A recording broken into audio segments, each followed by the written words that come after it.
So I wanted to talk to you about a couple of the labs that we talked about within your Gmail account as well. So these were the ones that allowed you to customize a little bit of how you looked at your inbox, and also we're going to talk about those canned responses where we're showing you how to do an email that you're going to be writing frequently without having to type it out every time or cut and paste it from another document. So up here in the settings portion of Gmail, you're going to come down and hit the settings choice again.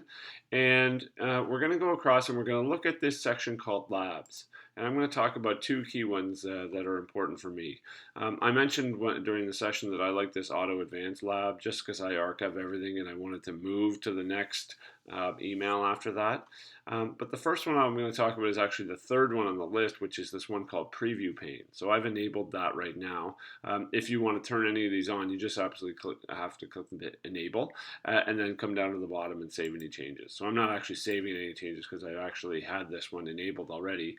But as soon as you enable that, it gives you this little option up here in the top of your inbox. And so you can see that right now I don't have any ability to read this email other than the little blurb that comes in the with the subject line. But if I want to sort of mimic how it looks in like an Outlook program or something like that, I can choose this drop down arrow next to that. And instead of no split, I could say that I wanted a vertical split.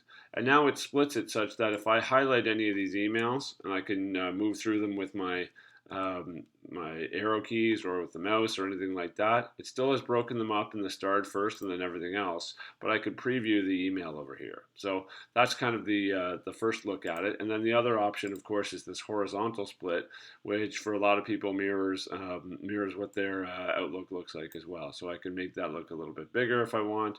And then, of course, I can come down and I can get a little preview of the email in the bottom section here so I can read it a little ahead of time. Again, I don't use either of those, but certainly it's something that if you wanted to kind of look a little bit more like your Outlook, that might be something that helps you with what you're doing there. So I'm just going to turn that off and say no split there, and come back to just my inbox.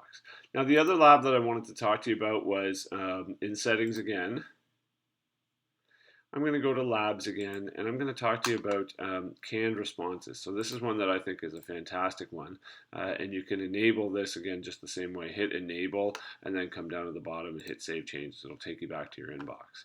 So what canned responses does is it allows you to write an email that you're going to be writing quite often. So let's say that I wanted to write an email to all of my sellers every week about what's gone on in their home, and I just wanted to, with the activity of their home. So I'm going to call this my weekly client update, and I'm going to say that I want to put the person's name in there.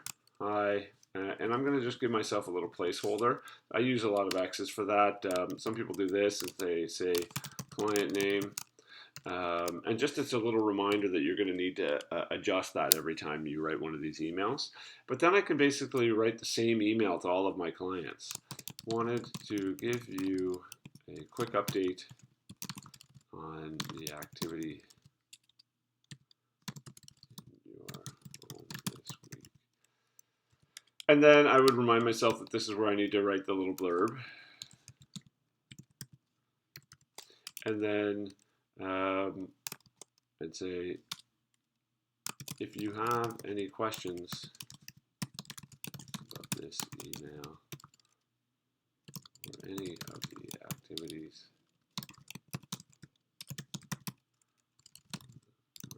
of your home, please don't. So if I have, 2 or 3 listings or many listings on, I would say that I'm going to be sending this similar email to.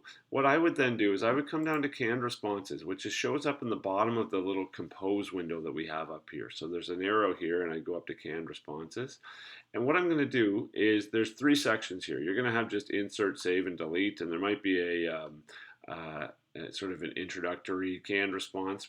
I have a whole bunch of them that I use, but I'm going to go to the save section. So you can see here in gray it's save, and I'm going to come down and I'm going to go to new canned response, and I'm going to call this one, it already thinks that this is what I want to call it because that's what I made the subject line. And I'm going to say, yes, I want this to be called the weekly client update. And so I'm going to say OK.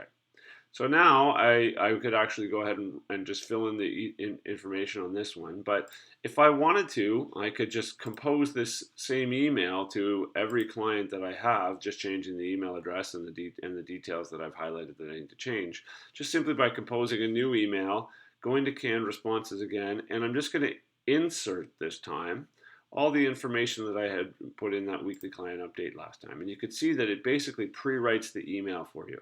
So all I need to do is, again, put in the email address, and then I could say the client's name.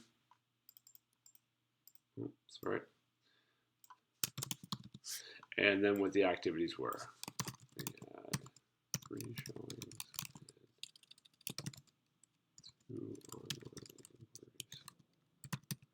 Whatever you had in there, whatever you were going to include in there, whether it was your marketing or the showing activity or what it was. So, and then I could hit send, and that email is going to get sent, and then I could absolutely just continue to do that with every other client that I have. So you could just keep inserting it into new emails. Okay, you can insert these. You can save over them. Be careful because you can save over them as well. So if I were to save over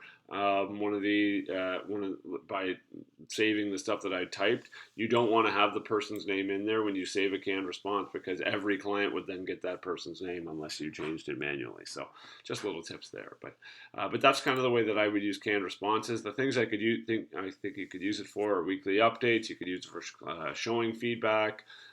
You could use it for if you're trying to solicit some feedback on your services, so you attach a survey to it.